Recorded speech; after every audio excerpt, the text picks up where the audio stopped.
Hi everyone, I'm back, and today not a movie but a book review. And I want to talk about a book called The Overstory by Richard Powers.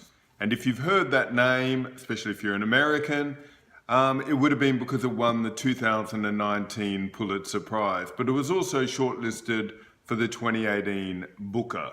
Now, Richard Powers, I've never read him before. He's written 12 books and is well known in literary circles. He's been on numerous award panels and such.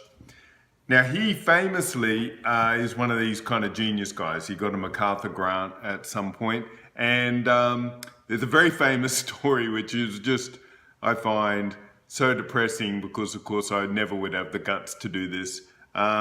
He was a programmer for a little while. So he's really flirted between these worlds where he's worked in a lab programming. He was one of these genius kids. His dad was a teacher in Thailand and he could play 6 instruments. But the story is he was working on a Saturday programming and he looked across at a photograph of these farmers. So he quit his job on the Monday and just started writing a novel. And then now he's won the Pulitzer. So I kind of hate him a little bit. And when you see him, he's a good looking guy and he can write. Now this book is the prose, not having read this guy before, I thought, I'd say I was about 120 pages in and I just went, wow, this is the most gripping prose that I've read for a very long time, maybe since the first time I read The Shipping News by Yanni Prue, and I just said this was a completely new voice and a new way of using words. Now the issue is the book is structured in a very unique way, which kind of goes to why I was talking a little bit about Richard Powers. And I'll just open it up. And that's because he starts off with, the book is structured, it's called The Roots, then it has the trunk, the crown, and the whole title. The overstory is what botanists call the top of a forest. The overstory, the arbor, which is right at the top, and then you have the understory, which are all the leaves and fungi and etc. So what he does is, in the root section of this book, he writes about, off the top of my head, about 10 short stories, and each of them are just perfect little diamonds of prose. He introduces these characters, and at this point I had no idea what this was going to do, but then he gets, at page 191, he shifts into the trunk, and then those characters start to appear and overlap in the narrative structure. So he's done 2 things here. He's doing his prose writing, which is just beautiful, but there is this meta-narrative that the book is structured like a tree. The problem is that the book is 625 pages long, and to keep that pace with that beautiful writing, it just starts to flag a bit by about the beginning of the 3rd act, end of the 2nd act. And I really think that if it had a bit of judicious editing and had come down to maybe 400 pages, it just would have cracked along and it just would have been brilliant. It's really, really good. When you do these kind of things, when you're talking about a book, you have to be a bit picky, but this is a beautiful book. And I think if you're a person who, I'm very neutral on, strident on climate change, but I'm not a guy who's, traveling around Australia looking in the bush and going to national parks. I do it once a year with my son. If you were in any way much more sympathetic to the ecology of where you live, I think this book would really strike you harshly, because he writes about trees in such a beautiful, fundamental way that you actually feel guilty. I mean, you're holding paper. I mean, you feel bad by the end of it about what we're doing just to the world generally.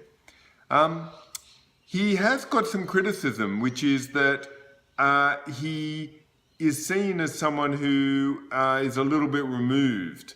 And that might be because of this scientific aspect to his writing. But I cannot tell you, that first 190 pages is almost perfection in its writing style. So it's got a problem with maybe its structure, no problem in its prose, and no problem in its overarching idea. This is a really, really good book, and I cannot recommend it highly enough. I think everybody should read it and come to their own, not even conclusion, but the way that they're going to have a relationship with this book. The other thing that I did want to say is, it doesn't propose any solutions, which I found quite interesting. The argument he's making is, if you get to this end of this book, and it so beautifully portrays, the biological world and especially flora, and you don't think that you should do something in this present age, then that's on you. He's not making that. He just presents such a beautiful picture of that world that he then goes, well, you're either going to do something or not. So that's The Overstory by Richard Powers. I cannot recommend it highly, and especially, as I said, if you have a friend who, or if you really have some sort of empathy to the world around us. Now, next time when I talk, I'm going to be talking about back to big-ish fantasy, and that is Anne Leckie's The Raven Tower. Now, the reason I'm reading this is I read a couple of the ancillary books by Anne Leckie, and she received numerous awards, and I found that I respected those books more than loved them, and that's because they were written in second person, which is extremely difficult to do, and she used an extremely extreme kind of grammar, which I won't go into. I talked about that book on a different YouTube, and but I thought, wow, it would be very interesting to see what she does if she goes into fantasy, because the ancillary books are science fiction. So far, I'm intrigued. There is a little bit of the way she uses her passive and active tense for her characters, which I'm only, 50 pages in maybe, and I'm finding it a little bit off-putting, which was similar to ancillary justice. So it'll be interesting to see if I get over that hump or if I have the similar reservations. But that's it for books. Be back with movies soon. And if you like what I'm doing, hit like. Please subscribe. I'm always putting up stuff nearly every week, and it helps get my stuff out there. And I'm also on Twitter, Guru Eden. If you've read the book, not read the book, got other books to read, I love a good debate, put it in the comments, and I'll talk to you soon. Bye.